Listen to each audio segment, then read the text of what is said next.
ഇന്ന് കാണാൻ പോകുന്നൊരു ഗുഹാക്ഷേത്രമാണ്.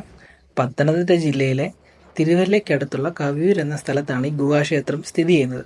ഒരുപാട് പ്രത്യേകതകളുള്ള ഈ ക്ഷേത്രം തിരുവിതാംകൂർ ദേവസ്വം ബോർഡിൻ്റെ ഉടമസ്ഥതയിലാണ്.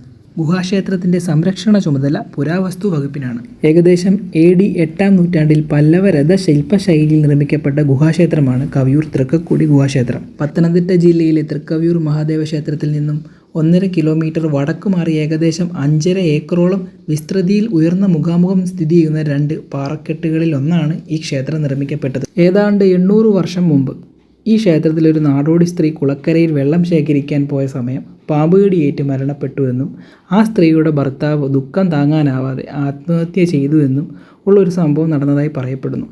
ഇതിനെ തുടർന്ന് പൂജാതി കർമ്മങ്ങൾ മുടങ്ങിയതായും പറയപ്പെടുന്നു. ഇതിൻ്റെ സത്യാവസ്ഥ എത്രത്തോളം ഉണ്ട് എന്നറിയില്ല. എങ്കിലും ഇങ്ങനെയൊക്കെയുള്ള സംഭവങ്ങൾ നടന്നിരിക്കാനും സാധ്യതയുണ്ട്. പാറ തുരന്ന് 20 അടി വ്യാസത്തിൽ ഗർഭഗൃഹവും അതിൻ്റെ മധ്യത്തിലായി 3.5 അടി പൊക്കത്തിൽ വലിയ ശിവലിംഗവും പ്രതിഷ്ഠിച്ചിട്ടുണ്ട്.